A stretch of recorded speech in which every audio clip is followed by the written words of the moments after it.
Il vint et trouva ses disciples endormis. Il dit à Pierre, Simon Pierre, tu dors, tu n'as pu veiller 1 heure. C'était pendant la nuit. Et Simon et d'autres disciples n'ont pas pu prier, ne fût-ce qu'1 heure. Ainsi Jésus leur dit, veillez et priez afin que vous ne tombiez pas en tentation. L'esprit est disposé, mais la chair est faible. Il s'éloigna de nouveau et il fit la même prière. Il revint et trouva encore endormi, car leurs yeux étaient appesantis. Il ne sut que lui répondre. Il revint pour la 3e fois et leur dit, dormez maintenant et reposez-vous. C'est assez, l'heure est venue. Voici le Fils de l'homme est livré aux mains de pécheurs. Levez-vous, allons. Voici celui qui me livre s'approche. Vous savez, un véritable combattant, un guerrier dans la foi, il n'attend pas quand les problèmes arrivent pour prier. Un chrétien ne prie pas quand les difficultés viennent. Quand les problèmes arrivent, ce n'est pas le moment de prier. Mais regardez que Jésus priait pour affronter la croix, pour affronter la tentation. La tentation n'était pas encore venue. Il n'était pas encore livré entre les mains de ceux qui allaient le tuer. Mais Jésus a commencé à préparer l'affrontement dans la prière. Et comme cela était une grande tempête qui devait secouer l'église de Jésus, il a pris ses proches, Pierre et les autres, pour qu'ils aillent prier. Écoutez, n'affrontez pas votre ennemi, spirituellement parlant, quand il viendra vous attaquer. En tant que chrétien, en tant que combattant dans la foi, soyons comme Jésus nous l'avertit. De faire quoi? De veiller. Oh, quelqu'un qui veille, c'est quelqu'un qui a toute son attention à chaque mouvement. C'est quelqu'un lui-même qui attaque et qui n'attend pas que l'on attaque lui. Le chrétien, il attaque et il n'attend pas qu'on puisse l'attaquer lui. Il y a des fléaux, il y a des tempêtes, il y a le combat au devant de nous. Chaque temps, chaque heure, la Bible dit, le diable rôde autour de nous comme un lion cherchant qui dévorer. Et la tentation, elle est de plusieurs manières. Elle peut être la tentation d'argent. Cela peut être la tentation du pouvoir. Cela peut être la tentation de femme. Cela peut être la tentation d'un péché quelconque. Mais écoutez, n'attendez pas que les femmes viennent vous tenter pour commencer à prier. N'attendez pas quand vous aurez l'argent pour commencer à vous consacrer.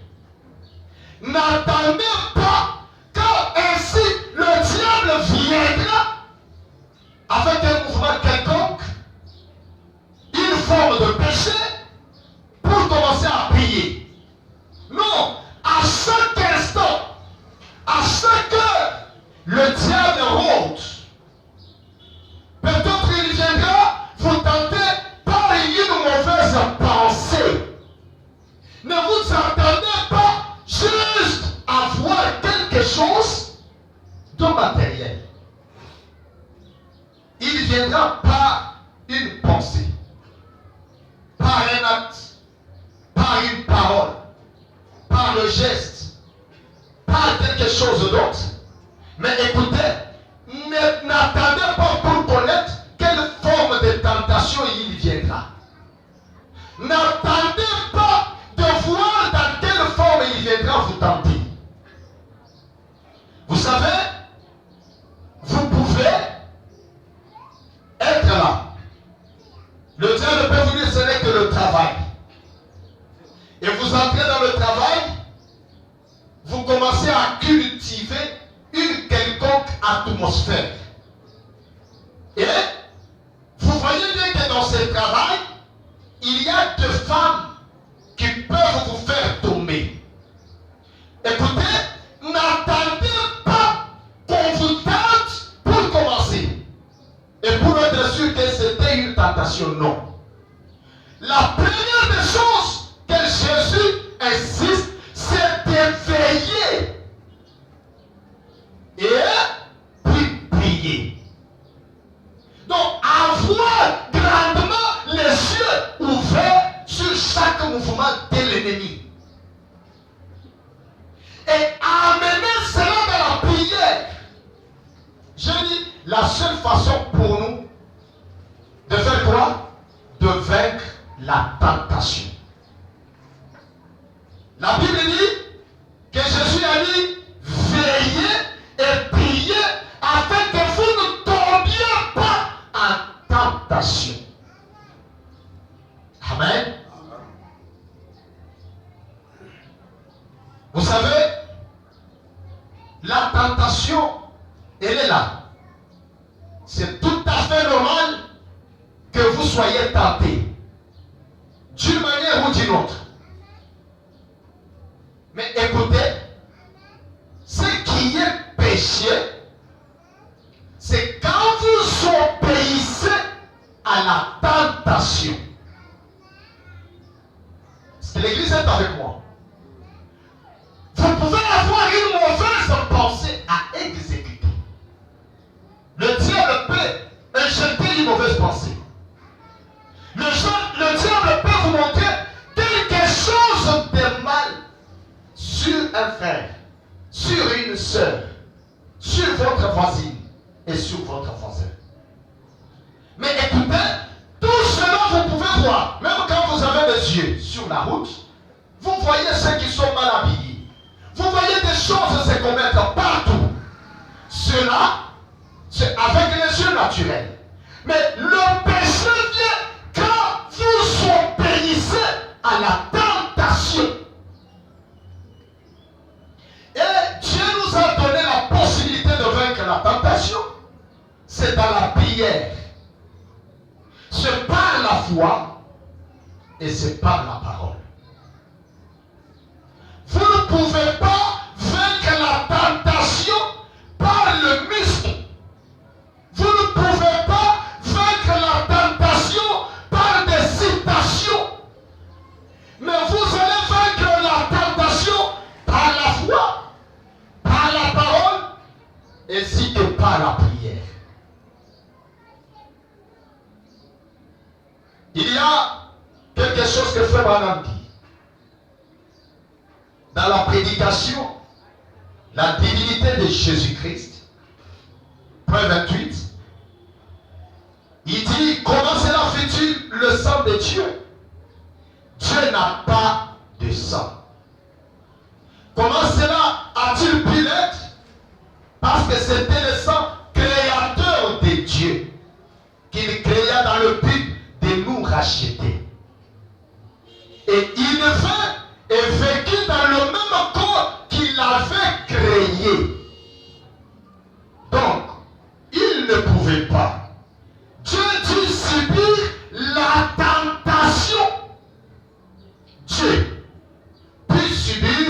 la tentation au travers du corps dans lequel il vécut. Il ne pouvait pas subir la tentation. Il dit subir la tentation sexuelle. Jésus-Christ. Il a été tenté par les femmes. Il dit subir toutes sortes de tentations. Jésus.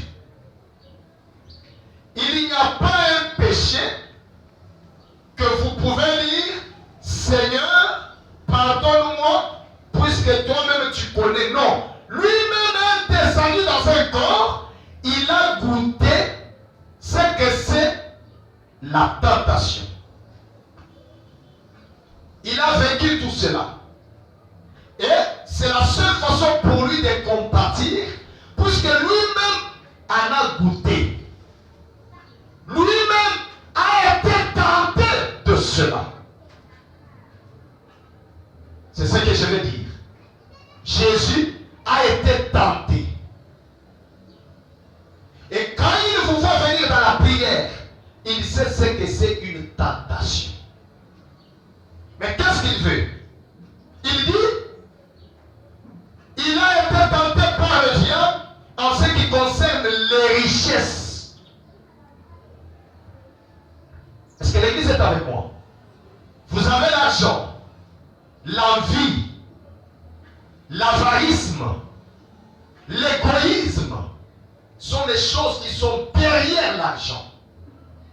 Et bien, quand vous en avez, Jésus a été tenté par toutes les richesses. Le diable l'a tenté par les richesses. Et il a vaincu. Mais maintenant, et en ce qui concerne le pouvoir, il lui a dit, regarde, tout le pouvoir m'appartient. Toutes les richesses du monde. Oui, il a été tenté. Mais il n'a pas obéi à aucune de toutes ces tentations. En ce qui concerne les dominations, ainsi de suite. Il dit subir tout cela. Pour accomplir cela, il ne pouvait pas être Dieu sous la forme de l'esprit. Il devait être Dieu dans la chair. Amen. Je m'en dis.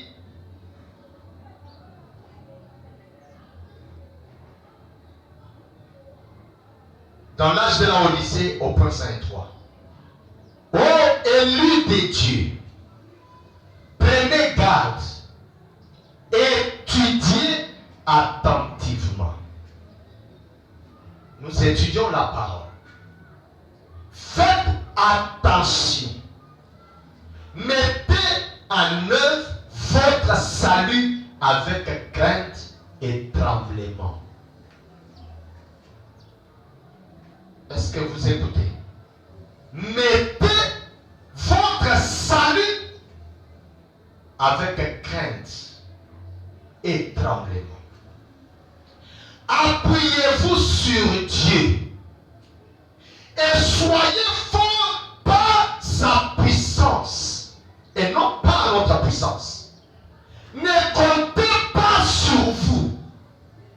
Ne comptez pas sur quelqu'un. Ne comptez pas sur vos biens. Ne comptez pas sur quoi que ce soit. Rien que sur Dieu. Si réellement vous voulez être sauvé et que vous avez le salut en vous, Frère Branham dit, mettez en œuvre votre salut avec crainte et tremblement. Vous voulez être sauvé. Vous êtes un chrétien. Tout ce qui est contraire à la parole devrait être en horreur à vous. Les réfuter. Et tout ce qui est de Dieu devrait être mis en pratique avec tremblement et crainte. Il dit que votre adversaire, le diable, est en train de rôder autour de vous comme un lion rugissant, cherchant qui il va dévorer. Le diable cherche qui est tombé dans le mal, qui est tombé dans les griffes, dans une mauvaise pensée, pour qu'il puisse les cribler. Mais écoutez, la seule façon de le vaincre, ce n'est pas par l'intellectualisme. Vous devez le vaincre par la prière, en veillant dans la prière, par la foi et dans la parole. Il dit, mettez en œuvre votre salut avec crainte et tremblement. Et veillez dans la prière. Veillez et priez. Il dit, oui, veillez dans la prière et soyez fermes. Pas quelqu'un qui prie et après un moment il dit, je suis fatigué. Non. Pas que j'avais prié hier, aujourd'hui je ne prie pas. Non. Attaquez votre ennemi avec tout ce qu'il y a en vous. Attaquez chaque ennemi avec tout ce qu'il y a dans la prière. Ne relâchez pas, quoi qu'il vous en coûte. Même si les genoux vous font mal, même si réellement le corps est faible, Jésus a dit, l'esprit est disposé, mais le corps est faible.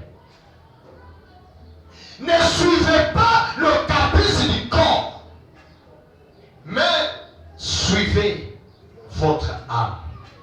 Et un homme qui est exercé dans la prière, c'est une force qui ne peut jamais s'affaiblir en aucune fois.